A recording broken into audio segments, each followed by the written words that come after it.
मेरा इस दुनिया में एक ड्रैगन के अंडे के रूप में पुनर्जन्म हुआ था। कोई आम अंडा नहीं, जुड़वा बच्चों को जन्म देने वाला एक रेयर डबल योक अंडा। मुझे लगा था कि जिस पल मैं अंडे से बाहर निकलूंगा मैं दुनिया के टॉप पर खड़ा हो जाऊंगा। इसके बजाय मेरे माता पिता ने मुझे क्लैन से बाहर निकाल दिया और मुझे दुनिया की सबसे खतरनाक मॉन्स्टर डंजन में खुद के सहारे जीने के लिए फेंक दिया। ड्रैगन क्लैन का रिवाज है कि एक क्लच में सिर्फ एक ही बच्चे को पाला जाता है। अगर एक से ज्यादा अंडे दिए जाते हैं तो कमजोर वाले को खा लिया जाता है। हर तरह से मेरे टैलेंट मेरे बड़े भाई बहनों से कम थे, इसलिए मैं वो बन गया जिसे उन्होंने फेंक दिया। डंजन हाई लेवल मॉन्स्टर से भरा हुआ है और मेरी सुपीरियर टियर ब्लड लाइन मुझे बिल्कुल वैसा ही शिकार बनाती है जिसकी उन्हें तलाश रहती है। मेरे ड्रैगन माता पिता को जरा भी चिंता नहीं थी कि मैं कभी वापस आऊंगा और चीजें बिल्कुल वैसी ही हुई जैसी उन्होंने प्रेडिक्ट की थी। लेवल 1 पर सिर्फ जिंदा रहना ही किसी लग्जरी जैसा लग रहा था। मेरे छोटे और कमजोर शरीर ने मुझे हाई लेवल मॉन्स्टर से बचने के लिए काफी अच्छी तरह से छिपने में मदद की, लेकिन खाने की कमी मुझे धीरे धीरे मौत की तरफ खींच रही थी। जैसे ही मैं एक बिना सिर वाली मक्खी की तरह इधर उधर दौड़ रहा था, डेस्परेट होकर खाने लायक कुछ भी ढूंढ रहा था। अंधेरी गुफा में एक हल्की सी खट्टी महक आई। ये तेज थी, यहाँ तक कि थोड़ी सड़ी हुई भी, लेकिन मेरे हैचलिंग इंस्टिंक्ट्स ने चिल्लाकर कहा कि ये खाना था, एक ऐसी महक जिसे सिर्फ एक ड्रैगन की नाक ही पहचान सकती थी। मैं सोचने के लिए नहीं रुका। मैं कई गुफाओं से होता हुआ आगे बढ़ा और फाइनली उस महक के सोर्स तक पहुंच गया। एक गोल गुम्बद जैसी गुफा के खोखले बीच वाले हिस्से में 20 मीटर लंबा एक विशाल ड्रैगन कुंडली मारे बैठा था। एक लेवल 28 का सबस्पीशीज अर्थ ड्रैगन। उसकी एक चीख मुझे तुरंत मार सकती थी। महक का पीछा करते हुए मैं देख पा रहा था मेरी साइज के 3 या 4 अर्थ ड्रैगन के बच्चे सभी भूखे होकर दूध पी रहे थे। अर्थ ड्रैगन्स सच्चे ड्रैगन्स नहीं होते हैं, लेकिन उनमें ड्रैकोनिक ब्लड लाइन्स होती है। और सबसे जरूरी बात, एक सबस्पीशीज अर्थ ड्रैगन का दूध एक ऐसी चीज है जिसे मैं एक कैंडल ड्रैगन के रूप में बिल्कुल पी सकता। अंधेरे में छिपा हुआ मैं सावधानी से अर्थ ड्रैगन के पेट की तरफ रेंगा। उन चारों बच्चों को साफ तौर पर देखकर मैं रिलीफ के मारे लगभग रो ही पड़ा। स्वर्ग मेरे साथ था। अभी अभी अंडे से निकले उन बच्चों ने अभी तक अपनी आंखें नहीं खोली थी। मुझे कोई भी मुफ्त की दावत उड़ाते हुए नहीं पकड़ पाएगा। मैंने कंफर्म करने के लिए एक आखिरी बार देखा। वो सब स्पीशीज अर्थ ड्रैगन नहीं देख रही। फिर मैंने अपनी भूख को हावी होने दिया। मैं चिपक गया और बड़े बड़े लालची घूंटों में पीने लगा। दूध पिला रही अर्थ ड्रैगन अचानक कांप उठी। कंफ्यूज थी वो कौन इतनी जोर से चूस रहा है, लेकिन एक माँ के इंस्टिंक्ट ने उसे बताया कि एक भूखे बच्चे का खाना अच्छी बात है और उसका मन उसे रोकने का नहीं हुआ, इसलिए उसने कुछ नहीं कहा। जैसे ही गर्म दूध मेरे गले से नीचे उतरकर मेरे शरीर में गया, मेरे लगभग जमे हुए शरीर में एक अजीब सी फैलती हुई गर्माहट भर गई। इसके साथ ही मेरे लेवल में एक धीमी लेकिन लगातार बढ़ोतरी आई। शायद यह मौत से बचने का रिलीफ था, या शायद अर्थ ड्रैगन की गर्माहट बहुत ही ज्यादा सुकून देने वाली थी। लेकिन जैसे ही मेरी टेंशन खत्म हुई, मेरा सिर नीचे झुक गया और मैं गहरी नींद में सो गया। मुझे कोई आइडिया नहीं था कि कितना समय बीता जब मेरी गर्दन के पिछले हिस्से पर एक तेज चुभन ने मुझे जगा दिया। फिर एक विशाल स्लिट प्यूपिल्ड आंख ने मेरे देखने के पूरे नजारे को भर दिया। उन आंखों में घूरते हुए जो मुश्किल से रोके गए गुस्से से जल रही थी। मैं बस यही दुआ कर सकता था कि वह मुझे जल्दी से चबा ले ताकि ये सब जल्दी खत्म हो जाए। इसलिए मैंने अपने हाथ पैर सिकोड़े, अपनी आंखें बंद की और किस्मत के सामने सरेंडर कर दिया। लेकिन मौत कभी नहीं आई। अर्थ ड्रैगन के हाव भाव बदल गए, कॉम्प्लिकेटेड जो परे न जा सके। गुस्सा तरस जैसी किसी चीज में बदल गया। फिर एक बेबस हार मान लेने का निशान दिखा। फाइनली एक लंबे पॉज के बाद उसने अपनी आंखें बंद की और धीरे से आह भरी। फिर मुझे प्यार से वापस अपने बच्चों के बीच रख दिया। मैं पूरी तरह से हक्का बक्का रह गया था। अर्थ ड्रैगन पहले ही मुड़ चुकी थी, वापस लेट गई थी और खर्राटे लेने लगी थी। जिन बच्चों ने अभी अभी आंखें खोली थी वे एक्साइटमेंट में मेरे चारों ओर घूमने लगे, सूंघते और चाटते हुए जैसे 4 छोटे पपीज एक नए भाई बहन का स्वागत कर रहे हो। ऐसा नहीं हो सकता। माँ सच में इस बदसूरत चीज को रख रही है। वह बहुत अजीब लग रहा है, किसी एलियन छिपकली के क्रॉस ब्रीड जैसा। मैं और करीब झुका और मुझे रियलाइज हुआ कि हर एक शब्द मेरे लिए एक बेइज्जती था। मैंने अपना मुंह खोला और गुस्से में एक दहाड़ लगाई। चारों बच्चे अपनी जगह पर फ्रीज हो गए। साफ तौर पर उन्हें मुझसे पलटकर जवाब देने की उम्मीद नहीं थी। मुझे भी इसकी उम्मीद नहीं थी। लेवल अप करने और टेलीपैथिक कम्युनिकेशन अनलॉक करने के बाद न सिर्फ मैं दूसरे मॉन्स्टर्स को समझ सकता था, बल्कि वे भी मुझे समझ सकते थे। और इस तरह मैंने उस गुफा में आराम से 3 दिन बिताए। उन बच्चों के साथ रहना हैरानी की बात है कि काफी सुखद रहा। उनकी जबान गंदी थी, लेकिन बस वहीं तक। उन्होंने कभी मुझे सच में परेशान नहीं किया। वे मेरा लगातार मजाक उड़ाते थे, मेरी बेशर्म मुफ्तखोरी को नीचा दिखाने का नाटक करते थे। लेकिन असलियत में, क्योंकि मैं उन सब में सबसे छोटा, सबसे कमजोर और सबसे बदसूरत था, हर बार जब हम सोते थे तो वे चारों मेरे चारों ओर एक घेरा बना लेते थे। और जब भी गुफा के बाहर जरा सी भी हलचल होती, वे मेरे करीब आ जाते और भौंकते हुए कहते, पीछे हटो, तुम यूजलेस बने, और चुप रहो और रास्ते में मत आओ। लेकिन उनकी हरकतें एक अलग ही कहानी बता रही थी। वे मेरी रक्षा कर रहे थे, एक बाहरी इंसान की। मैंने चुपके से उनके स्टेट स्कैन कर लिए थे। वे मुझसे बहुत नीचे थे, लेकिन मैंने कभी ये जाहिर नहीं होने दिया। एक रेयर सुपीरियर टियर मॉन्स्टर होने के नाते मेरे लेवल्स उनसे कहीं ज्यादा तेजी से बढ़े। उन कुछ दिनों में मैं लेवल 9 तक पहुंच गया था। वे चारों अर्थ ड्रैगन के बच्चे सिर्फ लेवल 4 पर थे। 3 दिनों के बाद मैं सच में अर्थ ड्रैगन परिवार को अपना मानने लगा था। कम से कम मेरे उन घटिया जन्म देने वाले माता पिता से तो 1000 गुना बेहतर। मुझे सिर्फ एक ही पछतावा था कि मैंने कभी अर्थ ड्रैगन माँ से बात नहीं की थी, और जब भी मैंने उसे ग्रीट करने की कोशिश की, वह ज्यादा से ज्यादा मुझे एक छोटी सी नजर देती और कभी जवाब नहीं देती। मुझे लगा था कि ये शांति भरे दिन बस ऐसे ही चलते रहेंगे। लेकिन अगली ही सुबह एक लेवल 35 के सब स्पीशीज कोडो 20 ने गुफा में घुसते ही उस शांति को चूर चूर कर दिया। उसकी 4 खून से लाल आंखें उन 4 अर्थ ड्रैगन बच्चों पर टिक गईं। वो साफ तौर पर भूख से पागल हो हो रहा था। अर्थ ड्रैगन ने तुरंत रिएक्ट किया, अपनी पूंछ से बच्चों को गुफा के कोने में धकेल दिया और फिर उनके और कोडो बीस्ट के बीच खारी हो गई। उन दोनों का आमना सामना हुआ और कुछ ही सेकंड में लड़ाई शुरू हो गई, लेकिन अपने लेवल से ऊंचे एक कोडो बीस्ट के सामने अर्थ ड्रैगन कदम दर कदम पीछे हटने को मजबूर हो गई और खुद को और अपने चारों बच्चों को बचाने की अपनी आखिरी कोशिश में उस बीस्ट का मोटा नाक का सींग सीधा उसकी छाती के आर पार हो। फिर भी अर्थ ड्रैगन ने अपने पिछले पैरों को जमीन में गिरा दिया। छाती पूरी तरह से छिदी हुई थी और उसने कोडो बीस्ट को 1 इंच भी आगे नहीं बढ़ने दिया। उसके पंजे कोडो बीस्ट की गर्दन के चारों ओर लोहे की जंजीरों की तरह कस गए। फिर एक दहाड़ के साथ उसने शार्क जैसे अपने जबड़े खोले और उन्हें कोडो बीस्ट की पीठ में गिरा दिया। मांस का एक बहुत बड़ा टुकड़ा फाड़ कर अलग कर दिया। दो विशाल क्रिएचर्स के एक दूसरे से टकराने के इम्पैक्ट से गुफा हिल गई और उसमें दरारें पड़ गई। चट्टाने एक खत्म होने वाले झरने की तरह नीचे गिर रही थी। मैं हवा में उछला, गिरती हुई चट्टानों को अपनी मुट्ठियों और पैरों से कुचलता हुआ, लेकिन गुफा बहुत तेजी से ढा रही थी। सिर्फ उन चारों बच्चों को बचाना ही मेरी पूरी ताकत ले रहा था। दूध पिलाने वाली माँ की मदद करने के लिए मेरे पास कुछ नहीं बचा था। अगर मैंने कोशिश भी की होती तो मैं कोडो जैसे मोटे सिर वाले बीस्ट के खिलाफ ज्यादा कुछ नहीं कर पाता। मैं सिर्फ उनके रास्ते में ही आता। अचानक कोडो बीस्ट एक पागलपन भरी ताकत के साथ आगे बढ़ा और अर्थ ड्रैगन की छाती में गड़ा वो मोटा सिंह उसकी क्रूरता से सच में चटक गया। उसकी छाती के फटने से ऐसा दर्द हुआ जिसकी कल्पना भी नहीं की जा सकती। और ड्रैगन माँ जानती थी कि वो इस लड़ाई में जिंदा नहीं बचेगी। उसने आखिरी बार अपने बच्चों को देखने के लिए सिर घुमाया और जब उसने मुझे उन्हें बचाने के लिए डेस्परेट होकर लड़ते हुए देखा तो उसकी आंखों में एक शांत गर्माहट छा गई, जैसे कह रही हो तुम्हें न खाना बिल्कुल सही फैसला था। फिर उसके खून से लाल आंखें पूरी तरह से खुल गई। उसने अपनी बची हुई हर एक बूंद ताकत को इकट्ठा किया और कोडो बीस्ट की खोपड़ी के पिछले हिस्से पर जोर से सिर दे मारा। इम्पैक्ट दुनिया को हिला देने वाला था। टकराते ही उसकी खुद की खोपड़ी धंस गई। उसका जबड़ा टूटकर चूर चूर हो गया। इतनी मोटी खाल वाला कोडो बीस्ट भी सिर के पिछले हिस्से पर हुए इस सुसाइडल स्ट्राइक को नहीं सह सका। एक भयानक आवाज के साथ उसकी खोपड़ी भी अंदर धस गई। दोनों विशाल बीस्ट ने दर्द भरी चीखें निकाली और जमीन पर गिर पड़े। लड़ाई खत्म होते ही गुफा का ढहना रुक गया। मैंने खुद को आजाद किया और अर्थ ड्रैगन के पास दौड़ा, लेकिन उसकी लगभग तबाह हो चुकी खोपड़ी ने मुझे सब कुछ बता दिया। वो पहले ही जा चुकी थी। मेरे बच्चे क्या, मेरे बच्चे ठीक है। ये पहली बार था जब मैंने अर्थ ड्रैगन माँ को बोलते हुए सुना था। उसकी जिंदगी अब बस बुझने वाली थी और उसके टूटे हुए जबड़े की वजह से हर एक शब्द बोलना एक स्ट्रगल था। उसके सवाल का सामना करते हुए मैंने अपनी छाती को चीर रहे उस गिल्ट को दबाने की कोशिश की, क्योंकि उसके चारों बच्चे मर चुके थे। उनमें से हर एक गिरती हुई चट्टान के नीचे कुचला गया था। वहाँ बहुत सारी चट्टानें थी और चाहे मैंने कितनी भी मुश्किल से लड़ाई लड़ी हो, मैं उन सबको नहीं रोक सकता था। अर्थ ड्रैगन के आखिरी हेडबट ने एक बहुत बड़ा कोलैप्स ट्रिगर कर दिया था और जहाँ मैं मुश्किल से जिंदा बच पाया था। वे चारों बच्चे वो दिन जो हमने साथ बिताए थे अभी भी मेरे दिमाग में एकदम ताजा थे और मैं पहले से ही उन्हें अपने सगे भाई बहनों की तरह मानने लगा था। बस कुछ ही मिनट पहले वे जिंदा थे और जिंदगी से भरे हुए थे और अब वे सब मलबे के नीचे दबी हुई थे और अब वे सब मलबे के नीचे दबी हुई रूहें बन गए थे। मेरे बच्चे क्या वे ठीक हैं? इम्पैक्ट में अर्थ ड्रैगन की आंखें तबाह हो चुकी थी। फिर भी उसने अपनी आखिरी सांस ये पूछने में लगा दी। उसकी आवाज में उनके लिए सिर्फ प्यार भरा था। गिल्ट की एक लहर मुझ पर टूट पड़ी जो मेरी छाती के अंदर एक बम की तरफ फट गई। मैंने अपने दांत इतनी जोर से भींचे कि मुझे लगा वे टूट जाएंगे। मैंने अपने दुख को निगला और अपनी आवाज को जितना हो सके उतना कोमल रखा। वे ठीक है, वे बस बेहोश हो गए हैं, वे सब ठीक है। क्या ऐसा है? उसके चेहरे पर एक सुकून भरी मुस्कान छा गई। जब मैं मर जाऊं तो मुझे खा लेना। उसके शब्दों ने मुझे सुन्न कर दिया। हम रंजन में पैदा हुए हैं। ये एक श्राप है जो हम जन्म से ढोते हैं। कुछ भी बर्बाद नहीं किया जा सकता। ये आखिरी नरिशमेंट है जो मैं अपने बच्चों को दे सकती हूँ। मुझे नहीं पता कि तुम्हारे जैसा एक सुपीरियर टीयर मॉन्स्टर यहाँ कैसे आ गया, लेकिन तुम्हें पनाह देने की खातिर मैं तुमसे मेरे बच्चों का ख्याल रखने के लिए कह रही हूँ। इससे पहले कि वह और कुछ कह पाती, उसके कांपते हुए शरीर ने जवाब दे दिया और एक आखिरी सांस के साथ उसकी जान पूरी तरह से निकल गई। बिल्कुल अंत में भी उसके चेहरे पर एक ऐसी माँ की शांत खुशी थी जिसे यकीन था कि उसके बच्चे सेफ हैं। वो शांति से चल बसी। मेरे पैरों के नीचे की जमीन खून से भीग गई थी और गुफा एकदम सुनसान लग रही थी। मेरा मुंह खुला का खुला रह गया, लेकिन मैं रो भी नहीं सका। चीखने से सिर्फ और मॉन्स्टर्स ही आते, लेकिन मेरी छाती को ऐसा लग रहा था जैसे उसे किसी पत्थर के नीचे कुचला जा रहा हो। वह सबसे पेशीज अर्थ ड्रैगन जिसने मुझे पनाह दी थी। वे चारों बच्चे जिनके साथ मैं रहा और सोया, वे पांचों एक ही पल में चले गए थे। पहली बार जब वो दूध पिलाने वाली माँ ने मुझसे बात की तो वे उसके आखिरी शब्द थे। उस पल एक ऐसी बेबसी जो मैंने पहले कभी महसूस नहीं की थी मुझ पर एक बाढ़ की तरह टूट पड़ी। लेकिन असलियत ने मुझे शोक मनाने का कोई समय नहीं दिया। एक गरजती हुई दहाड़ ने हवा को चीर दिया और वो सब स्पीशीज कोडो बीस्ट जिसे अब तक मर जाना चाहिए था, लड़खड़ाता हुआ वापस अपने पैरों पर खड़ा हो गया। उसकी धंसी हुई खोपड़ी अभी भी खुली हुई थी। उसने जीत के एक दहाड़ लगाई। उसकी आंखों में उसके सामने खड़ा वो नन्हा सा हैचलिंग कोई खतरा ही नहीं था। लेकिन क्या तुम्हें पता है कि इस मनहूस डंजन में फेंके जाने का सबसे अच्छा हिस्सा क्या है? मैंने अपना सिर झुकाया और अपने पंजों की मुट्ठियां भींच ली। उस विशाल बीस्ट का सामना करते हुए मेरी आवाज कांप रही थी, डर से नहीं बल्कि शुद्ध और जलती हुई एक्साइटमेंट से। नोटिफिकेशन, नई स्किल ड्रैगन ऑरा अनलॉक हो गई है। वो ये है कि मैं तुम्हें अपने इन दो पंजों से मार सकता हूँ। एक दहाड़ के साथ मैंने खुद को सीधा उस सब स्पीशीज कोडो बीस्ट पर लॉन्च कर दिया। उसके घाव बहुत गहरे थे, लेकिन इस लेवल पर उस मोटी खाल को चीरना मेरे लिए अभी भी एक कोरे सपने जैसा था। फिर भी एक रास्ता था। जीत का रास्ता उस दूध पिलाने वाली माँ ने मेरे लिए पहले ही बना दिया था। उसके डिफेंस को भेदने का रास्ता वो घास किताब जो उस्मान ने उसकी गर्दन के पीछे फाड़ कर खोला था। मैं दहाड़ा और रोशनी की एक किरण की तरह आगे बढ़ा, सीधा कोडो के सिर के पिछले हिस्से की तरफ निशाना साधते हुए। दोनों पंजे पूरी तरह से खुले हुए मैंने उन्हें अंदर गड़ाया और उस घाव को पूरी तरह से फाड़ दिया। दूध पिलाने वाली माँ के शांत और दूर रहने वाले वे 3 दिन उन चारों बच्चों के साथ खाने के लिए भाग दौड़ करना, एक साथ सिकुड़ कर सोना। ये तस्वीरें मेरे दिमाग में किसी घूमती हुई लालटेन की तरह चमक गई और मेरा मारने का इरादा उन ऊंचाइयों तक पहुंच गया जो मैंने पहले कभी नहीं जानी थी। मेरे दिमाग में केक की सोच के अलावा और कुछ नहीं था। इस कोडो बीस्ट को मारो और उनका बदला लो। 3 या 4 घंटे बाद मैं अर्थ ड्रैगन माँ की लाश के सामने खड़ा था, अपने पंजों को प्यार से उस पर रखे हुए, उसमें बची हुई आखिरी गर्माहट को महसूस कर रहा था। मैंने खुद को दुख में डूबने नहीं दिया। डंजन को आंसुओं की कोई परवाह नहीं है, बिल्कुल वैसा ही जैसा उस दूध पिलाने वाली माँ ने कहा था। डंजन में पैदा होने वाले मॉन्स्टर्स जन्म से ही एक श्राप लेकर आते हैं। मौत किसी भी पल आ सकती है और ये कोई अजीब बात नहीं है। मुझे बस एक ही पछतावा था कि मैं अपने चारों भाई बहनों को नहीं बचा पाया। दूध पिलाने वाली माँ, मैं तुम्हारे लिए और उन सभी के लिए जिंदा रहूंगा। मैंने अपना मुंह खोला और उस माँ के शरीर को काट लिया, मांस का एक टुकड़ा फाड़ा और उसे निगल लिया। मैंने अपनी सिसकियों को दबाया, हर एक बाइट के साथ अपने आंसुओं को निगलता रहा। जिससे मैं प्यार करता था उसका मांस इतना असहनीय रूप से कड़वा लग रहा था। मैंने अपनी पूरी ताकत से उसे जबरदस्ती निगल लिया। मैं चाहे कितना भी उल्टी करना चाहता था, मैं एक भी बाइट बर्बाद नहीं कर सकता था। मेरे पास कोई चॉइस नहीं थी। खून की महक दूसरे मॉन्स्टर्स को खींच लाएगी और वैसे भी कोई और उसे खा ही जाएगा। 3 दिन बाद मैं एक गुफा से बाहर निकला। मेरा लेवल सिर्फ 18 था, लेकिन एक सुपीरियर टीयर मॉन्स्टर के ग्रोथ एडवांटेज की बदौलत मैं पहले से ही लेवल 30 के लोअर टीयर मॉन्स्टर्स के खिलाफ डटकर खड़ा हो सकता था। मैंने अपने पंजों को एक तेज आवाज के साथ चटकाया और अपने मुंह के कोने को खींचकर लड़ाई के लिए तैयार एक टेढ़ी मुस्कान दी, अपने सामने फैले उस अंतहीन डंजन को घूरते हुए। आसपास 3 मॉन्स्टर्स हैं, एकदम सही टाइमिंग। मुझे फिर से भूख लगी है और इसके साथ मैंने अपना रास्ता लड़कर बनाने की तरफ अपना पहला कदम बढ़ाया। मुझे गुफा छोड़े हुए 5 दिन बीत चुके थे और आसपास के इलाके के हर एक माइनोटॉर का सफाया मेरे हाथों हो चुका था। आखिरी वाले को खत्म करने के बाद मेरा लेवल 20 पर पहुंच गया। डिंग नोटिस, करंट लेवल कैप पहुंच गया है। एक्सपीरियंस गेन रोक दिया गया है। लेवल लिमिट बढ़ाने के लिए कृपया एक इवोल्यूशन पाथ चुनें। असेंडिंग कैंडल ड्रैगन एक जवान कैंडल ड्रैगन के लिए स्टैंडर्ड इवोल्यूशन जो ज्यादा माना कैपेसिटी देता है। माइनर कैंडल ड्रैगन एक जनरल पर्पस इवोल्यूशन जो तेज सेंसेज और तेज रिफ्लेक्सेस ऑफर करता है। डिग्रेडेड कैंडल ड्रैगन एक अनकन्वेंशनल इवोल्यूशन पाथ है। कठोर परिस्थितियों में कुछ समय तक जिंदा रहने के बाद यह अनलॉक होता है। ये ज्यादा वाइटलिटी और एजिलिटी देता है, लेकिन माना कैपेसिटी और फिजिकल ग्रोथ को लिमिट करता है। पॉप अप को देखते हुए मैंने पैटर्न समझ लिया। हर 20 लेवल एक टियर होता है। ऊपर जाने के लिए इवोल्यूशन जरूरी है, लेकिन जैसे ही मैं अपने ऑप्शंस के बारे में सोच रहा था, पीछे से मुझ पर एक बहुत भारी दबाव आकर टकराया। मेरा हर एक सर्वाइवल इंस्टिंक्ट पूरी तरह से अलर्ट हो गया। मैंने चारों ओर देखा और ना जाने कब मेरे ध्यान दिए बिना कम से कम 20 सब स्पीशीज कोडो बीस्ट ने मुझे घेर लिया था और उनके पीछे एक बहुत बड़ा कोडो आगे बढ़ा। उसका पूरा शरीर एक डरावना खून जैसा लाल कॉम्बैट स्पेशलाइज्ड सब स्पीशीज कोडो beast leader level 88 type rare near mid tier monster था। उन स्टैट्स ने मेरे अंदर एक सिहरन पैदा कर दी। जाल साफ बिछा हुआ था। कोडो बीस्ट लीडर ने जानबूझकर मुझे एक ट्रैप में फंसाया था। जो बात मुझे हैरान कर रही थी वो ये थी कि मेरा इस क्रिएचर के साथ कोई लेना देना नहीं था। हमारे बीच कोई दुश्मनी नहीं थी, तो कोडो बीस्ट अचानक मेरे पीछे क्यों पड़ा था। फिर मुझे समझ आया। मैंने टेलीपैथिक कम्युनिकेशन एक्टिवेट किया और बात करने के लिए तैयार हो गया। कोडो बीस्ट लीडर ने पहले एक ठंडी सांस छोड़ी, फिर बोला, मुझे उम्मीद नहीं थी कि हमारे इलाके में खाना चुराने वाला इतना छोटा सा बौना होगा। जिससे ये बात पक्की हो गई। माइनोटॉर कोडो बीस्ट का प्राइमरी खाना होते हैं और अपने शुरुआती दिनों में अपनी कॉम्बैट स्किल्स को तेज करने के लिए और अपनी ग्लटनी स्किल की वजह से जो मेरी भूख को बहुत ज्यादा बढ़ा रही थी, मैं कई दिनों तक बिना रुके माइनोटॉर का शिकार कर रहा था, जिसकी वजह से पूरे इलाके में उनकी संख्या में भारी कमी आ गई थी। इससे सीधे तौर पर इलाके के कोडो बीस्ट्स के लिए खाने की खतरनाक कमी हो गई। इसके बारे में सोचते हुए भी मैंने बस कंधे उचकाए। कमजोरी दिखाओगे तो कुचल दिए जाओगे, ये ऐसे ही काम करता है। ये सच है, खासकर डंजन में। मैंने अपने पैर जमाए और अपना सिर झुकाया। हाँ, वो मैं ही था। तुम्हारे कोडो बीस्ट ने मेरी दूध पिलाने वाली माँ को खाया था, है ना? तुम लड़ना चाहते हो, मैं यही हूँ। जैसे ही मैंने ये कहा, मेरे पूरे शरीर पर एक नीली हरी चमक जल उठी और मैंने ऐसा पोज बनाया जैसे मैं उन सबको फाड़ कर रख देने के लिए तैयार हूँ। हालांकि अंदर मैं पहले से ही भागने का प्लान बना रहा था। कोडो बीस्ट लीडर को साफ तौर पर यह उम्मीद नहीं थी कि एक बौना जो उसके सामने वाले दांत तक भी नहीं पहुँचता वो इतना बेशर्म होगा। उसने एक दहाड़ लगाई, आगे बढ़ा और ग्राउंड श्रिंक स्किल एक्टिवेट की। वो विशाल क्रिएचर गायब हो गया और सीधे मेरे सामने ऐसे आ गया जैसे उसने टेलीपोर्ट किया हो। उसी समय मुझे घेरे हुए दर्जनों कोडो बीस्ट्स ने एक साथ दहाड़ लगाई और मुझे लगा जैसे मेरे चारों अंगों से कोई सेंसेशन छिन गई हो। मैं 1 इंच भी नहीं हिल सकता था। मेरे लेवल से इतने ऊपर की कोडो बीस्ट का एक वार और सब कुछ खत्म हो जाता। उस पल मेरे दिमाग में अनगिनत स्ट्रेटेजीज आई और हर एक को तुरंत कैंसिल कर दिया गया। कोई प्लान नहीं था, बाहर निकलने का कोई रास्ता नहीं था। फिर अचानक कहीं से शुद्ध नीली रोशनी का एक खंभा धधकता हुआ आया, जिसने पूरी तरह से बिना तैयारी वाले कोडो बीस्ट लीडर को निगल लिया और उसके सबसे करीब वाले कोडो बीस्ट को चीखने तक का समय नहीं मिला। वे वहीं के वहीं राख हो गए। जैसे ही वह झुलसाने वाली लहर कम हुई, दूर से कदमों की एक लयबद्ध आवाज गूंजने लगी। ऐसा लग रहा था जैसे किसी पहाड़ के पैर निकल आए हो। हर एक एक कदम से जमीन में जोरदार झटके महसूस हो रहे थे। मेरा हर एक इंस्टिंक्ट ने सिर्फ एक लाल अलार्म बजाया, मैं मर जाऊंगा। जैसे जैसे कदमों की आवाज करीब आई, मैंने अपनी 2 जन्मों की सारी हिम्मत जुटाई और पीछे मुड़कर देखा। मेरी धड़कन रुक गई। पहाड़ की एक श्रृंखला, जितना विशाल और ऊंचा एक आकार, मेरी नजरों में भर गया। सबसे पहली चीज जो मैंने देखी वो उसका चेहरा नहीं था। ये मेरी स्किल से डेटा की पहली लाइन थी। Truth, target leviathan, level 355, type superior, tier monster. उसके एट्रीब्यूट्स इतने ज्यादा थे कि ट्रूथ उसके लेवल और टीयर के अलावा कुछ और रजिस्टर ही नहीं कर पा रही थी। मैंने अपनी सांस रोक ली। सोचने का समय नहीं था। ये सोचने का समय नहीं था कि डंजन का बॉस यहाँ पहली मंजिल पर क्यों था। जैसे जैसे कदमों की आवाज धीरे धीरे कम होती गई, जब पूरी तरह से सन्नाटा छा गया, तभी मैंने फिर से सांस लेने की हिम्मत की। ब्लास्ट से मेरे दाहिने पैर में चोट लगी थी। एक पल सोचने के बाद मैंने यहीं और अभी इवॉल्व होने का डिसाइड किया। ये कंफर्म करने के बाद कि आसपास कोई और मॉन्स्टर्स नहीं है, मैंने फिर से इवोल्यूशन ऑप्शंस निकाले। फ्लैजलिंग कैंडल ड्रैगन सबसे ऑर्थोडॉक्स इवोल्यूशन है, लेकिन ये डंजन की तंग जगहों में शरीर का साइज बढ़ा देता है। ये सिर्फ मुझे पीछे ही धकेलेगा तो ये तो सवाल ही नहीं उठता। डिस्क्रिप्शन को ध्यान से पढ़ने के बाद मैंने डिग्रेडेड कैंडल ड्रैगन के साथ जाने का डिसाइड किया। स्टैट्स के मामले में हालांकि ये ब्लड लाइन को डिग्रेड करता है, लेकिन अपने मूल रूप में यह अभी भी एक कैंडल ड्रैगन है, जो फ्यूचर में एक सच्चे कैंडल ड्रैगन में वापस रीऑप्टिमाइज होने के रास्ते खुले रखता है। और इसके स्टैट्स कहीं ज्यादा बैलेंस है। हमेशा बदलते रहने वाले डंजन में जिंदा रहना किसी एक एबिलिटी में स्पेशलाइज होने के बारे में नहीं है, ये ज्यादा ऑप्शंस होने के बारे में है। ये तय होने के बाद मैंने अपनी आंखें बंद कर ली। नोटिफिकेशन, इवोल्यूशन कमांड रिसीव हो गई है। इवोल्यूशन 10 सेकंड के अंदर पूरा हो जाएगा। ट्रुथ की जानी पहचानी आवाज के साथ मेरे दिल से मेरे शरीर के हर कोने में गर्माहट की एक लहर फैल गई। दर्द, ठंड, खून की कमी, चक्कर आना, वो सब गायब हो गया। मेरे थके हुए शरीर में गर्म उमड़ता हुआ खून भर गया। पुरानी त्वचा छिलने लगी, उसकी जगह नए स्केल्स निकलने लगे। मुझे इस आभास को महसूस करने का मुश्किल से ही समय मिला था कि ये सब खत्म हो गया। दिन लेवल 8 तक बढ़ गया। मेरे आसमानी नीले स्केल्स गहरे बैंगनी रंग में बदल गए थे, जो पहले से कहीं ज्यादा सख्त दिख रहे थे। बाकी सभी स्टैट्स भी बढ़ गए थे। ड्रैगन विजन और परसेप्शन दोनों के तेज होने से मैं साफ महसूस कर सकता था कि लेविथान की मौजूदगी मंजिल 1 पर मॉन्स्टर्स की आबादी को तबाह कर रही थी और हर एक जिंदा बचा मॉन्स्टर पैनिक में भाग रहा था। मुझे कोई आइडिया नहीं था कि लेविथान एक डंजन बॉस पहली मंजिल पर क्यों आया था, लेकिन मैं एक बात जानता था, पहली मंजिल पूरी तरह से बदलने वाली थी। इसी सोच के साथ मैंने अपना डिसीजन लिया। मंजिल 2 की तरफ जाने का समय आ गया है। दूध पिलाने वाली माँ को खोने के कुछ ही समय बाद मुझे मंजिल 2 का रास्ता मिल गया था। मेरे अभी तक वहाँ न जाने की वजह बहुत सिंपल थी। एक बार जब आप दूसरी मंजिल पर उतर जाते हैं तो आप मंजिल 1 पर वापस नहीं आ सकते। मुझे अभी भी कोई आइडिया नहीं था कि लेविथान यहाँ क्या कर रहा था, लेकिन अगर हालातों ने मुझे मजबूर न किया होता तो मैं इतनी जल्दी नीचे नहीं जाता। कुछ मिनट बाद मैं रास्ते के एंट्रेंस पर खड़ा था, अपनी नाक दबाई, आंखें बंद की और सीधे नीचे कूद गया। एक लंबी गिरावट के बाद मुझे एक क्लीन लैंडिंग की उम्मीद थी। इसके बजाय इंसानी आर्मर के एक टुकड़े ने यह पक्का किया कि लैंडिंग बिल्कुल भी स्मूथ नहीं थी। लेकिन इससे मुझे कुछ रियलाइज हुआ कि इंसानियत सच में इस दुनिया की डोमिनेंट स्पीशीज। मैंने पैदा होने के बाद से एक भी इंसान नहीं देखा था, लेकिन जैसे ही ये ख्याल मेरे दिमाग में आया, मेरे पीछे 7 या 8 मीटर की दूरी से एक बहुत ही हल्की सी सरसराहट की आवाज आई। यह सोचकर कि कोई मॉन्स्टर एम्बुश करने की कोशिश कर रहा है, मैं अलर्ट होकर पीछे घूमा और जैसे ही मैंने ऐसा किया, मेरे दिल ने कुछ ऐसा किया जिसकी बिल्कुल उम्मीद नहीं थी। ज्यादा दूर नहीं, एक बंद रास्ते के कोने में दुबक कर बैठी थी एक छोटी सी पतली लड़की। मेरे पुनर्जन्म के बाद से मेरा सामना होने वाला पहला इंसान, और वो भी इतनी खूबसूरत थी। मेरे जैसे इंसान के लिए एक ऐसा होपलेस इंट्रोवर्ट जो लगातार 2 जन्मों से सिंगल रहा हो। मेरी इमेजिनेशन ने उड़ान भरने में कोई समय बर्बाद नहीं किया, लेकिन जैसे ही मैंने कुछ कहने के लिए अपना मुंह खोला, उस लड़के ने डर के मारे एक चीख निकाली और जमीन पर गिर गई। पैनिक में पीछे की तरफ खिसकने लगी, अपने पैरों को डेस्परेट होकर चला रही थी, लेकिन उसके ठीक पीछे एक पत्थर की दीवार थी। जाने के लिए कोई जगह नहीं बची थी। उसके इस रिएक्शन ने मुझे हैरान कर दिया। मेरा गोल मटोल हैचलिंग रूप किसी भी लड़की को प्यारा लगना चाहिए था, है ना? मैंने खुद को जमीन पर झुकाया और उसकी तरफ ऐसे रेंगा जैसे आप सर पर किसी आवारा बिल्ली के पास जाते हैं। सुनो, मैं तुम्हें कोई नुकसान नहीं पहुंचाना चाहता, मैं बस ये जानना चाहता हूँ कि तुम यहाँ कैसे आ गए। क्या तुम मेरी बात समझ सकती हो? लड़की और भी ज्यादा डरी हुई लग रही थी और धीरे धीरे कुछ बड़बड़ा रही थी। लड़ो और शायद जिंदा बचाओ, मत लड़ो और पक्का मर जाओ। मास्टर जिन्स, प्लीज मुझे ताकत दीजिए। ऐसे शब्द जिनका मेरे लिए कोई मतलब नहीं था। बेचैन होते हुए मैंने उसे समझाने के लिए और करीब जाने की कोशिश की, लेकिन जैसे ही मैं 2 मीटर के दायरे में आया, वो अचानक हरकत में आ गई। उसने अपनी पूरी ताकत लगाकर एक full force round house kick मारी, जिससे मैं पूरी तरह से चौंका गया। और इतने करीब से वो किक मेरे सिर के डिफेंस के सबसे कमजोर हिस्से पर एकदम सटीक बैठी। फिर मेरी नजरों के सामने एक सिंगल लाइन दिखाई दी, HP -1। मैं ये सोचे बिना नहीं रह सका, इतनी कमजोर। मैंने ट्रूथ निकाला और उसके स्टैट्स चेक किए। देन ये शब्द भी उसके लिए काफी नहीं था। टारगेट एक्टिव ड्यूटी बैटल मोग, level 19, type commoner human female, reproductive value average से ज्यादा। इस तरह के स्टैट्स से वो मंजिल 1 पर भी नहीं टिक पाती, और मुझे सच में समझ नहीं आ रहा था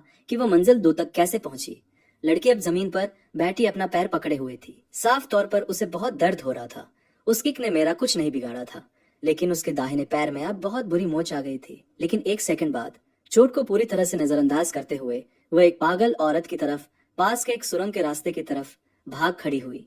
मैं उसके पीछे जाने के लिए आगे बढ़ा, लेकिन ब्लड फैंग स्पाइडर्स ऊपर से गिरने लगी और बार बार मेरा रास्ता रोक रही थी। डंजन में मॉन्स्टर्स लाइफ एसेंस के आधार पर शिकार करते हैं, जिसका मतलब था कि वो कमजोर इंसान उनके किसी काम का नहीं था। इसके बजाय वे सब मुझ पर टूट पड़े। ऐसा नहीं था कि वे कोई असली खतरा थे, लेकिन उनकी वजह से मैं उस लड़की का पीछा पूरी तरह से भूल गया। मैं बहुत निराश था। वह वही थी और बस ऐसे ही वो चली गई। 5 दिन बीत गए और मैंने धीरे धीरे मंजिल 2 पर अपनी जगह बना ली। मंजिल 1 के उलट यहाँ के मॉन्स्टर्स की वैरायटी बहुत ज्यादा थी। लगभग हर दिन मेरा सामना ऐसी स्पीशीज से होता था जिन्हें मैंने पहले कभी नहीं देखा था, और उनमें इंसान भी शामिल थे। सिवाय इसके कि मुझे मिला हर इंसान या तो लाश था या फिर कंकाल। उस दिन की लड़की अभी भी मेरे दिमाग में बसी हुई थी, ज्यादातर इसलिए क्योंकि वो इंसान थी। हाल ही के दिनों में मैं मंजिल 2 पर 1 से ज्यादा बार इंसानी कंकालों से टकरा चुका था, और यहाँ तक कि इंसानी पैरों के निशान भी बड़ी संख्या में मिले थे, जो कम से कम 200 से 300 लोगों के ग्रुप का इशारा कर रहे थे। फिर भी मैं सच में उन्हें ढूंढना चाहता था। डंजन का माहौल साफ तौर पर इंसानों के लिए नहीं बना है। अगर उनके पास अंदर आने का रास्ता था तो लॉजिक कहता है कि उनके पास बाहर जाने का रास्ता भी होगा। कम से कम लॉजिक तो यही था, और इसी पॉसिबिलिटी की मुझे तलाश थी। बदकिस्मती से इंसानी निशानों को ट्रैक करने की कई दिनों की कोशिशों का कोई फायदा नहीं हुआ। सिर्फ और कंकाल ही मिल रहे थे, एक के बाद एक नजारे। फिर जैसे ही मैं गुफा छोड़ने वाला था, मेरी पीठ में एक सुई जैसी तेज ठंडक दौड़ गई। मेरे दिमाग से पहले मेरे शरीर ने रिएक्ट किया। एक साइड रोल जो पूरी तरह से मेरा इंस्टिंक्ट था। हवा का एक बहुत ही कंप्रेस्ड ब्लेड मेरे सिर के पास से गुजरा और उसने पत्थर की दीवार पर कई फीट लंबी 4 गहरी दरारें बना दी, जैसे वो चट्टान कोई कागज हो जिसे किसी बिल्ली ने खरोंच दिया हो। सोचने का समय नहीं था। मैंने तुरंत ड्रैगन विजन के साथ मिलने वाली तेज सुनने की ताकत को एक्टिवेट किया और ज्यादा दूर नहीं, एक छोटे से क्रिएचर को नोटिस किया जो लगभग इम्पॉसिबल लगने वाली स्पीड से मेरी तरफ आ रहा था। जब तक मैं कुछ समझ पाता, वो क्रिएचर मेरी पीठ से 50 सेंटीमीटर से भी कम दूरी पर था। मेरी खोपड़ी सुनने पर गई। पीछे मुड़कर देखने का भी समय नहीं था। एक और साइड स्टेप, नुकीले पंजों ने मेरे चेहरे के स्केल्स को बस बाल बाल छूते हुए खरोच दिया, और जब मैं रोल करके बचा तो मैंने पाया कि मेरे चेहरे पर 4 कट लग गए हैं। 2 वार, और तुम अभी भी सांस ले रहे हो। इसमें कोई हैरानी नहीं कि तुम में मेरे इलाके में घुसने की हिम्मत थी। लगता है तुम्हारे पास सच में कुछ स्किल है। अंधेरे में से एक लड़की की आवाज आई। वह 4 पैरों वाला क्रिएचर अंधेरे में छिपा हुआ था और अपने पंजों से खून चाटने के बाद वही एक इंसान की तरह अपने पिछले पैरों पर खड़ा हो गया। मुझे लग रहा है कि तुम्हारे पास टेलीपैथिक कम्युनिकेशन स्किल है, तो हम बात कर सकते हैं। लेकिन चाहे जो भी हो, तुमने मेरे इलाके में कदम रखा है, इसलिए जिंदा वापस जाने की उम्मीद मत करना। म्याऊं। मैं उसे साफ तौर पर नहीं देख पा रहा था, लेकिन मैं बता सकता था कि वो क्रिएचर मुझ पर मुस्कुरा रहा था। जैसे ही वे शब्द खत्म हुए, वो फिगर मेरी तरफ अंधी कर देने वाली स्पीड से आई। इतनी तेज कि नंगी आंखों से उसे ट्रैक करना भी मुश्किल था। एक ही क्रिएचर से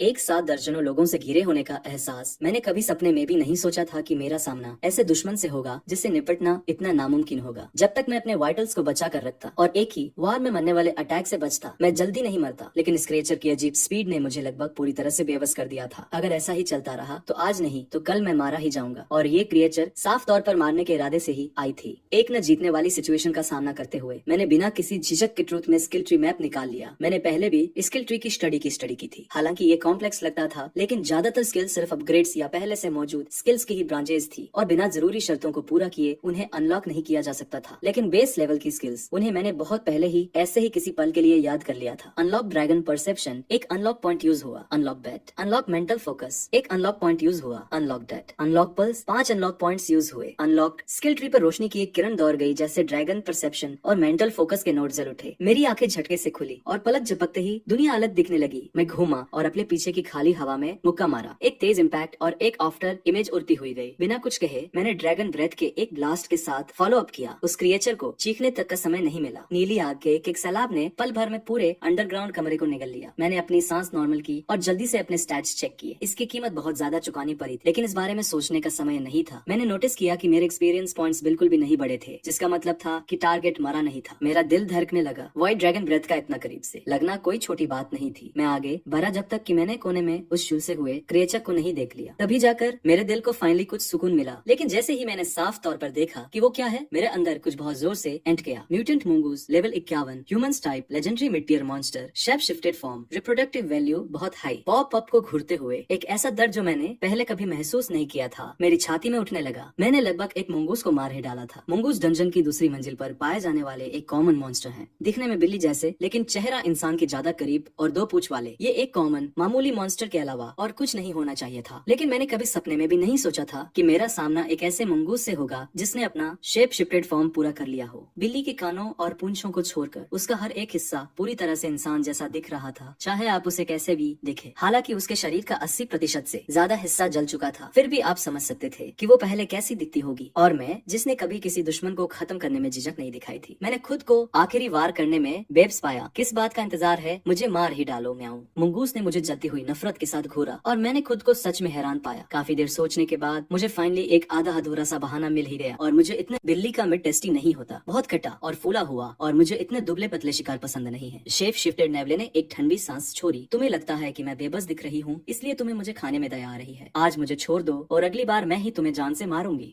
मैंने बिना कुछ सोचे उस धमकी को इग्नोर कर दिया। मुझे असल में जिस बात ने कंफ्यूज किया वो यह थी, तुमने अभी अभी मुझ पर हमला क्यों किया। मैं 24 घंटे लेवल 2 पर ड्रैगन ऑरा एक्टिव रखता हूँ। ये डैमेज नहीं देता, लेकिन यह दूसरे मॉन्स्टर्स को सिग्नल देता है कि मुझसे पंगा लेना ठीक नहीं है। इसलिए ज्यादातर मॉन्स्टर्स मुझ पर पहले हमला करने की हिम्मत नहीं करते। जब उसने कोई जवाब नहीं दिया तो मैंने अपना सवाल दोहराया। इस बार मेरी आवाज में थोड़ी सख्ती थी। उस लड़की के रूप वाले नेवले ने मुझे घूरा। साफ तौर पे वो जवाब नहीं देना चाहती थी। तुम मेरी टेरिटरी में आए और फिर तुमने मेरी टेरिटरी में सुसु कर दिया। मैं और किसे मारती। मैंने अपने पल के झपकाई, ये सोचते हुए कि मैं सबसे पहले इस गुफा में आया ही क्यों था। हाँ, मैं बिल्कुल वही कर रहा था। कैट टाइप्स में सच में टेरिटरी को लेकर बहुत खतरनाक फीलिंग होती है, लेकिन यह डंजन था। क्या बाहर के जानवरों वाले इंस्टिंक्ट सच में यहाँ भी आ सकते हैं? और मेन बात यह है कि फीमेल बिल्लियों में भी टेरिटोरियल इंस्टिंक्ट्स होते हैं। इतनी सी छोटी बात के लिए ये सब छोटी बात। तुम इतने पावरफुल हो, फ्लोर 2 पर तुम पक्का एक डोमिनेंट टीयर के मॉन्स्टर होगे और तुम्हें इतनी सी बेसिक बात भी नहीं पता। नाउ असल में मुझे डंजन में आए हुए 1 महीने से भी कम टाइम हुआ है। क्या इम्पॉसिबल? बाहर की दुनिया बहुत अच्छी है, जंगलों में घूमने की आजादी। कुछ को तो इंसान मॉन्स के तौर पर भी चुन लेते हैं, जिन्हें फिर कभी खाने की फिक्र नहीं करनी पड़ती। कोई इस तरह के मनहूस गड्ढे में क्यों आना चाहेगा? मायो, क्या सच में बाहर इतना अच्छा है? उस नेवले की बातों से मुझे लगभग हंसी आ गई। जंगली जंगल के मॉन्स्टर्स शायद कभी भूखे ना मरे, लेकिन डंजन की उस बैरम ट्रेनिंग के बिना वे पूरी तरह से बेब्स हो जाते हैं जब इंसान पूरी ताकत के साथ उनके लिए आते हैं। और जहाँ तक किसी का माउंट बनने की बात है, शायद कुछ इंसान अपने माउंट्स की अच्छी देखभाल करते हों, लेकिन ज्यादातर के लिए इसका मतलब है अपनी आजादी खो देना और बिना किसी रहम के अपनी पूरी कीमत चुकाना। पिंजरे में कटने का इंतजार कर रही किसी मुर्गी से कुछ भी अलग नहीं। डंजन में 1 महीना बिताने के बाद जो बात मुझे सबसे साफ तौर पर समझ आई है वो ये है, डंजन मॉन्स्टर्स के लिए एक स्लम है, लेकिन ये एक ऐसी जगह भी है जो सच में उन्हीं की है। मैंने उसे ये सब समझाने की कोई कोशिश नहीं की। लड़की के रूप वाला वो नेवला अब साफ तौर पर दर्द से तड़पने लगा था। तुम किसका इंतजार कर रहे हो? मैं हार गई, बस मुझे मार दो। क्या तुम्हें मुझे तड़पते हुए देखने में मजा आता है? म्याऊं। उसकी आवाज में डर का नामो निशान नहीं था, बल्कि वो किसी ऐसे इंसान की तरह लग रही थी जिसे फाइनली आराम करने की परमिशन मिल गई हो। इससे मुझे वो बात याद आ गई जो उस नर्सिंग मदर ने एक बार कही थी, हम मॉन्स्टर्स डंजन में पैदा होते हैं। ये एक ऐसा श्राप है जो हम पैदाइश से ही साथ लेकर चलते हैं। काफी लंबे टाइम तक मैंने टेलीपैथिक कम्युनिकेशन का यूज करने से खुद को रोका था, इस डर से कि मरते हुए मॉन्स्टर्स की मिन्नतें सुनकर मैं पिघल जाऊंगा। मैं चाहे जो भी बन गया हूँ, अंदर से मैं अभी भी एक इंसान ही था जिसमें एक बेसिक हमदर्दी और दया थी, लेकिन इस जगह पर वह फीलिंग्स मेरी जान ले सकती थी। शायद ये बात कुछ और ही थी, लेकिन उस नेवले की उस बेचारी और दयनीय हालत को देखकर मैं खुद को हिचकिचाता हुआ पा रहा था। हालांकि मैं इतना बेवकूफ नहीं था कि उसे ऐसे ही जाने दूं ताकि किसी दिन वो वापस आकर मुझे ही मार दे। जैसे ही मैंने उसे खत्म करने के लिए अपना पंजा उठाया, एक भयानक धमाके ने डंजन को हिलाकर रख दिया और मेरा पंजा हवा में ही रुक गया। फिर डंजन का पूरा सेकंड फ्लोर बहुत बुरी तरह कांपने लगा, जैसे दुनिया अपनी जगह से खिसक रही हो। वे इंसान फिर से शुरू हो गए, वे सच में मरना चाहते हैं। उस नेवले के उन शब्दों ने मेरे अंदर एक्साइटमेंट की एक लहर दौड़ा दी। मैंने तुरंत पूछा, कौन से इंसान? कुछ टाइम पहले ही इंसानों ने डंजन को क्लियर करने की एक और कोशिश की थी और वे फिर से फ्लोर 2 के बॉस के हाथों बुरी तरह कुचले गए। म्याऊं। कुछ ऐसे लोग जो लीडर्स जैसे लग रहे थे, वे ग्रुप के सबसे छोटे मेंबर्स के साथ वहाँ से भाग निकले। बाकी के ज्यादा ताकतवर लोग वहीं रुक गए और फ्लोर 2 पर फंस गए। तब से वे फ्लोर 2 को पार करने और वहाँ से भागने की कोशिश कर रहे हैं, लेकिन वे बॉस को कैसे हरा सकते हैं? म्याऊं। उनकी हर एक कोशिश में उनके और लोग मारे जाते हैं। इतनी बड़ी शॉक वेव। शायद वे सब मिलकर एक आखिरी और डेस्परेट कोशिश कर रहे हैं। सिर्फ कुछ ही लाइनों में उसने कई ऐसे शब्द बोल दिए थे जो मेरे लिए सबसे ज्यादा मायने रखते थे। जैसे ही मैं और जानने की कोशिश करने वाला था, मेरे बगल की चट्टान वाली दीवार अंदर की तरफ फट गई और एक गोल्डन ग्रेट सोर्ड पकड़े हुए एक हैंडसम जवान लड़का दीवार तोड़ते हुए अंदर आ गिरा। मेरा पहला जिंदा इंसान। मुझे तुरंत शॉक लगा। उस जवान लड़के ने मुझे और नेवले को उसी पल देख लिया और उसके एक्सप्रेशन जम गए और उसने तुरंत उस गड्ढे की तरफ वापस चिल्लाकर कहा जहाँ से वो टूटकर अंदर आया था, कैप्टन, यहाँ कंपेनियन मॉन्स्टर्स हैं, मैं इन्हें संभाल लूंगा, आप बॉस पर फोकस करिए, मॉन्स्टर्स को मुझ पर छोड़ दीजिए। इसके साथ ही उसने एक ऐसा स्टांस लिया जो साफ कह रहा था कि हम दोनों में से कोई एक ही जिंदा बचकर जाने वाला है। उसकी आंखों में जलती हुई उस नफरत ने मुझे सच में कंफ्यूज कर दिया। मैंने एक्सप्लेन करने के लिए मुश्किल से अपना मुंह खोला ही था। जब उस जवान लड़के ने मुझे बोलते हुए सुना तो शांत होने के बजाय वो और भी ज्यादा भड़क गया। उसे तुरंत ठंडा पसीना आने लगा और वो बरबराने लगा, एक मिथिक टीयर का जुवेनाइल मॉन्स्टर। अगर हमने इसे यही खत्म नहीं किया तो अगली बार जब हम इस फ्लोर पर आएंगे तो हमें ऐसे 2 मॉन्स्टर्स का सामना करना पड़ेगा। हम जिंदा वापस नहीं जा पाएंगे। जो लोग हमारे बाद आएंगे उनकी खातिर मुझे इसे यही रोकना होगा, भले ही इसके लिए मेरी जान ही क्यों न चली जाए। मेरे दिमाग में फ्रस्ट्रेशन की एक आंधी सी दौड़ गई। क्या तुम अभी सीरियस हो? तुम्हारा वो छोटा सा मोनोलॉग लगभग रुला देने वाला था। मेरी तो लगभग आंखों में आंसू ही आ गए हैं। है, क्या तुम मेरी बात सुन भी रहे हो? उस जवान लड़के की ग्रेट सोर्ड थ्रोट से एक तेज आवाज आई और उसके शरीर के हर एक पोर से एक उमड़ती हुई ओवरवेलमिंग बैटल विल फूट पड़ी। उससे निकलती हुई एनर्जी एक ही पल में 10 गुना बढ़ गई। फिर वो किसी धनुष से छूटे हुए तीर की तरह आगे बढ़ा और एक ही झटके में उसने दूरी कम कर दी। Target holy knight, level 32, 1 class advancement type, elite tier human. उसके ज्यादातर स्टैट्स मेरे स्टैट्स से कहीं आगे हैं। अगर मेरी ताकत पूरी होती तो मेरे स्किल्स के एडवांटेज से मैं उसे तुरंत खत्म कर देता, लेकिन मैं घायल था और आमने सामने की टक्कर का तो सवाल ही नहीं उठता था। इसके अलावा मेरा किसी इंसान से पंगा लेने का कोई इरादा नहीं था। जिन 2 सेकंड्स में मैंने हिचकिचाने में लगाए, मैंने उस आते हुए स्लैश को डॉज किया, उस नेवले को उसकी गर्दन के पीछे से पकड़ा, उसे अपने कंधे पर लादा और बॉस और उस जवान लड़के से सबसे दूर वाली डायरेक्शन में पूरी स्पीड से भागने लगा। उस नेवले ने साफ तौर पर ये उम्मीद नहीं की थी। एक पल वह जमीन पर थी और अगले ही पल बिना किसी वजह के उसे उठाकर ले जाया जा रहा था। तुम्हें क्या लगता है तुम क्या कर रहे हो? म्याऊं, मैं तुम्हें ऐसे बचकर नहीं जाने दूंगी। उस चकराई हुई नेवले ने मेरे नंगे सिर पर काटा और पंजे मारे। चुप रहो, मैं गुर्राया, फिर अपना हाथ ऊपर ले जाकर उसकी गर्दन के पीछे वाले हिस्से को जोर से दबा दिया। नेवले का चेहरा तुरंत लाल हो गया, उसका बचा हुआ एक कान नीचे लटक गया और उसकी बॉडी ऐसे अकड़ गई जैसे जम गई हो। वो जवान लड़का पहले से ही मेरे ऊपर था। सुनहरी तलवार के वार किसी बारिश की तरह बरस रहे थे। मैं साइड में हटा और अंदर गुस्से से पागल हो रहा था। अगर मेरी ताकत पूरी होती तो तुम जैसे किसी एरे गहरे की हिम्मत नहीं होती कि मेरा ऐसे पीछा करे। थका हुआ होने की वजह से मेरे पास अपना घमंड चुपचाप निकलने और अपनी बची खुची पूरी एनर्जी के साथ भागने के अलावा कोई चारा नहीं था और इस तरह पीछा करना शुरू हुआ। इंसान और ड्रैगन एक के पीछे एक, डंजन से गुजरती हुई रोशनी की 2 लकीरें एक खूंखार चेज में फंसी हुई। मुझे लगा था कि वो जवान लड़का थोड़ी देर बाद हार मान लेगा, लेकिन 2.5 घंटे तक लगातार पीछा करने के बाद भले ही उसकी एनर्जी पूरी तरह खत्म हो चुकी थी, उसने हार मानने से इनकार कर दिया। अब मुझे सच में बहुत तेज गुस्सा आ रहा था। अगर ऐसा ही चलता रहा तो उसका अगला वार उसका आखिरी और सबसे खूंखार वार होगा। अगर वो अभी पीछे हट जाता तो मैं बस वहाँ से चला जाता और अपनी मेहनत बचा लेता, लेकिन अगर उसने अपनी पूरी ताकत एक ही आखिरी स्ट्राइक में लगाने की हिम्मत की तो मैं पक्का उसका सिर कुचल दूंगा। और जैसा कि होना था, जैसे ही मैंने वो फैसला लिया और ये देखने का इंतजार किया कि वो जवान लड़का क्या करेगा, उसने एक बैटल क्राई निकाली। उसके शरीर की हर एक नस एक साथ फटने लगी और उसने अपनी बैटल विल की आखिरी बूंद तक उस गोल्डन ग्रेटसोर्ड में डाल दी। उस लड़के की उस आखिरी सब कुछ खत्म कर देने वाली स्ट्राइक का सामना करते हुए मैंने एक थकी हुई गहरी सांस ली। Unlock invincibility, 5 unlock points consumed. Skill invincibility level 1 unlock हो गई। उस पल में एक तोप के गोले में बदल गया और सीधे उस सोर्ड बीम के रास्ते में तेजी से आगे बढ़ा। एक ही पल में वो सोर्ड बीम किसी कागज की तरह चकनाचूर हो गई। उसमें एकदम आर पार एक गोल छेद बन गया। उस जवान लड़के ने कभी सपने में भी नहीं सोचा होगा कि जिस क्रिएचर का वो अभी पीछा कर रहा था वो अचानक मुड़ेगा और सीधे उस पर हमला कर देगा। ये तो दूर की बात है कि उसकी पूरी बैटल विल और माना से भरी स्ट्राइक को इतनी आसानी से तोड़ा जा सकता था, लेकिन उसके पास ये सब समझने का टाइम ही नहीं बचा था। टकराने की एक जोरदार आवाज, मेरा सख्त हेडबट पूरी ताकत के साथ उस लड़के के पेट पर लगा और उसने दिल दहला देने वाली एक चीख निकाली। उसका शरीर किसी पिन व्हील की तरह गोल गोल घूमते हुए पीछे की तरफ उड़ गया। एक के बाद एक दर्जनों मोटे पत्थर के खम्भों को तोड़ता हुआ वो फाइनली एक पत्थर की दीवार से टकरा कर रुक गया। जब इनविंसिबिलिटी का असर खत्म हुआ तो मैं पूरी तरह से गिर पड़ा। मेरा शरीर जमीन पर पिघल सा गया। मुझे लगा कि मैं फाइनली अपनी सांसें कंट्रोल कर सकता हूँ, लेकिन लेवल अप नोटिफिकेशंस की एक झड़ी लग गई और मेरा सिर फिर से घूमने लगा। इवॉल्व होने के बाद से हर लेवल के लिए जरूरी एक्सपीरियंस बहुत ज्यादा बढ़ गया था और मल्टीप्लायर्स आसमान छू रहे थे। मुझे एक साथ लगातार कई लेवल अप्स देखे हुए काफी टाइम हो गया था। इस इंसान की कॉम्बैट पावर लगभग एक कोटो बीस्ट के बराबर थी और फिर भी इस कमजोर समझे जाने वाले इंसान ने मुझे एक ही बार में 6 लेवल्स ऊपर पहुंचा दिया था। पोस्ट एवोल्यूशन लेवल 11 से सीधे लेवल 17 तक, कुल मिलाकर लगभग 12,000 एक्सपीरियंस। ऐसा लग रहा था जैसे सिस्टम मुझे इंसानों को मारने के लिए एनकरेज कर रहा हो। डिंग, मैन क्वेस्ट अनलॉक, फ्लोर 2 की बॉस मेडुसाज हेड को हराओ, क्वेस्ट रिवॉर्ड 50 अनलॉक पॉइंट्स। उस नोटिफिकेशन ने मुझे झटके से सीधा खड़ा कर दिया। मैंने अब तक जो कुछ भी झेला था, मौत को छूकर निकलने वाली जिन लड़ाइयों से मैं बचकर निकला था, अभी अभी कमाए गए 5 पॉइंट्स को मिलाकर मैंने बड़ी मुश्किल से कुल 35 अनलॉक पॉइंट्स इकट्ठे किए थे और ये अकेला क्वेस्ट 50 पॉइंट्स दे रहा था। तभी मेरे पीछे से नेवले की आवाज आई। मैं पीछे मुड़ा। वो मुझे ऐसे घूर रही थी जैसे किसी ऐसी चीज को देख रही हो जिसका कोई वजूद ही नहीं होना चाहिए। ऐसा क्यों है कि जब तुमने उस इंसान को मारा तो तुम्हारी सारी चोटें पूरी तरह से ठीक हो गई और तुम्हारी प्रेजेंस अचानक इतनी ड्रामेटिक तरीके से कैसे बढ़ गई? नेवला साफ तौर पर हैरान थी। किसी भी नॉर्मल लॉजिक के हिसाब से एक मॉन्स्टर की ग्रोथ किसी भी जिंदा जीव की तरह काम करती है, एकदम स्थिर और धीरे धीरे, लेकिन उसके सामने खरे इस जुवेनाइल ड्रैगन ने सिर्फ एक इंसान को मारा था और न सिर्फ उसके घाव गायब हो गए थे बल्कि उसकी पावर एक ही पल में कई गुना बढ़ गई थी। उसने ऐसा कुछ पहले कभी नहीं देखा था। उसके हैरान और डरे हुए सवालों का सामना करते हुए मैंने अपने एक्सप्रेशंस एकदम शांत रखे। तो क्या तुम यही मरना चाहती हो या मेरे साथ आकर फ्लोर 2 की बॉस को मारना चाहती हो? क्या तुम्हारा दिमाग खराब हो गया है? वह फ्लोर 2 की बॉस है। उसके एक ही जगह पर रहने का इकलौता रीजन ये है कि वो मूव नहीं कर सकती। वो तीनों एंट्रेंसेस को गार्ड करती है। फिर से कुछ समझ आया। नेवले ने मुझे अविश्वास से घूरा और एक लंबी खामोशी के बाद उसने फाइनली पूछा, मुझे मत बताना कि तुम मेडुसाज हेड को मारने का प्लान बना रहे हो सिर्फ फ्लोर 3 तक पहुँचने के लिए? मैंने शब्दों में जवाब नहीं दिया, बस मुस्कुराया और सिर हिलाया। नेवले ने अपने जलने जलने के घाव को इग्नोर किया और अपनी आवाज ऊंची की